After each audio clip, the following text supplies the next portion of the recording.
Hello বন্ধুরা, কেমন আছেন সবাই? নমস্কার। আজকে নিয়ে আসলাম পাঙাশ মাছের রেসিপি। পাঙাশ মাছটা আমরা 1 কেজি ওজনে নিয়েছি, পুরোটা রান্না করব। এখন আমরা চলে যাচ্ছি, দুটা রসুন বেছে নিচ্ছি, ভালোভাবে বেছে আমরা এটা বাটিতে রাখছি। রসুন বাছার পরেই চলে যাচ্ছি আমরা বাটার পর্বে। এখন আমরা আদা বেটে নিচ্ছি, আদাটা বাটা হয়ে গেছে। এখন আমরা নেব রসুন, রসুনটা ধুয়ে নিছি, রসুনটা এবারে বাটবো। রসুনটা ভালোভাবে পেস্ট করে নেব। আমরা হাতে বেটে নিচ্ছি, কারণ হাতে বাটা মশলা অনেক স্বাদ হয় রান্নায়। এটা ঘরোয়া রান্না, ঘরোয়া রান্নার কাজে হাতে বেটে নেওয়াটাই ভালো। বেশি ব্লেন্ডারে এতটা ভালো লাগে না। রসুনটা আমরা ভালোভাবে পেস্ট করে নেব। রসুনটা আমাদের বাটা হয়ে গেছে।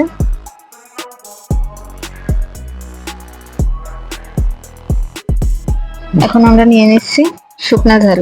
শুকনা ঝাল আগে থেকে ভিজিয়ে রেখেছিলাম। এভাবে আস্তে আস্তে শুকনা ঝালগুলোও বেটে নিচ্ছি।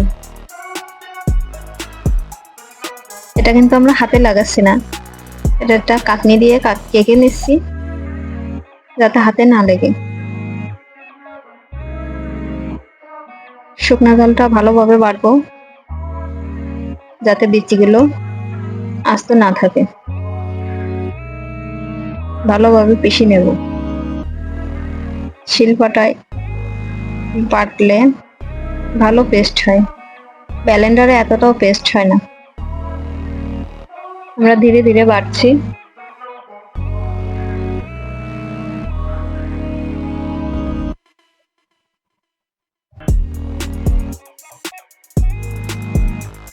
দেখুন প্রায় বাটা হয়ে এসছে।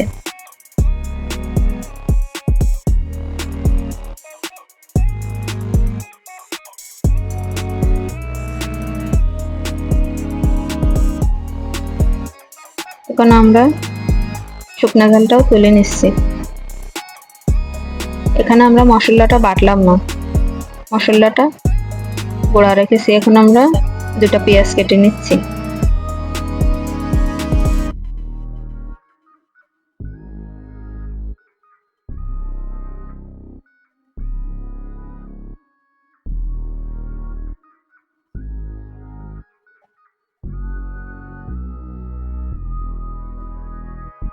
এখন আমরা চলে যাচ্ছি রান্নার পর্বে। কড়াইতে সরিষার তেল দিলাম, সরিষার তেলটা ভালোভাবে গরম করে নিলাম। এখন আমরা মাছ দিয়ে দিচ্ছি। মাছটা আগে থেকেই লবণ হলুদ দিয়ে মাখানো ছিল। আস্তে আস্তে মাছগুলো ভেজে নেব। মাছটা একটু লাল লাল করে ভাজবো।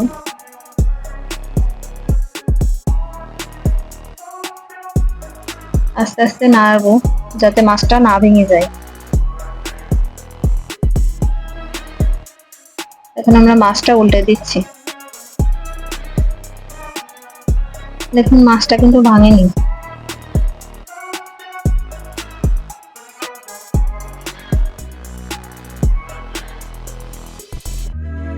আমরা সবকটি উল্টে দিচ্ছি। মাছ একটা পুরোটা আমরা ভেজে নিচ্ছি। এখানে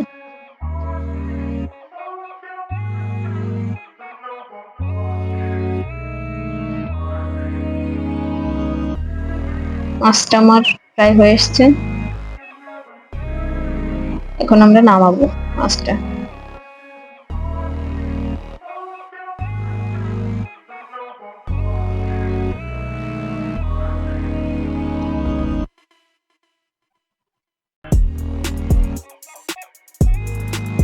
একে একে করে আমরা মাছগুলো ভেজে নিচ্ছি। এবারে ওই তেলে আরেকটু তেল দিয়ে দিলাম। এবারে রান্নাটা করব। তেলটা গরম হয়ে গেছে আর একটু। এখন দিয়ে দিচ্ছি পেঁয়াজ কুচি, একটু নেড়ে ছেড়ে দিই। একটু ভাজা ভাজা করবো পেঁয়াজটা। এখন লাল লাল করে ভেজেছি পেঁয়াজগুলো।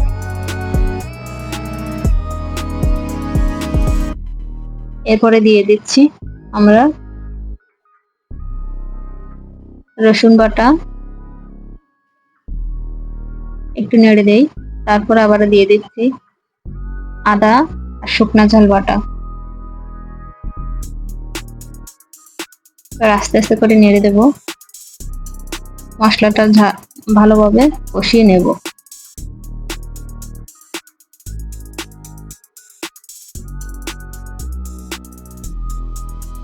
একটু দিয়ে দিলাম গুঁড়া মশলা,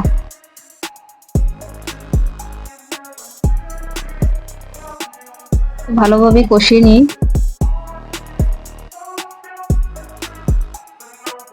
কষানোর পরে আমরা মাছটা দিয়ে দেব, ভাজা মাছটা।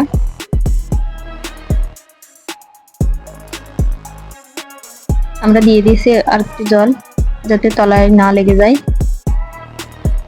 এরপরে দিয়ে দেবো আমরা মাছটা।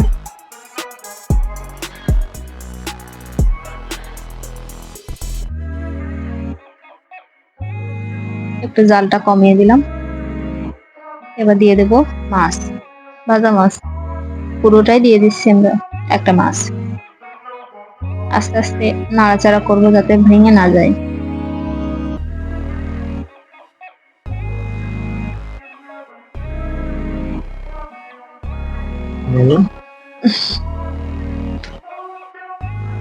মাছটা সবটাই দিয়ে দিলাম।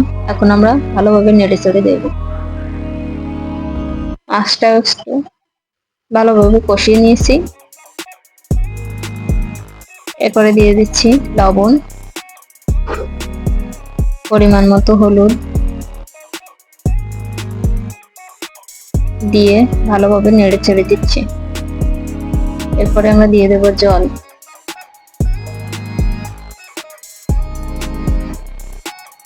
এভাবে রান্না করে দেখবেন সবাই, ভালো লাগবে।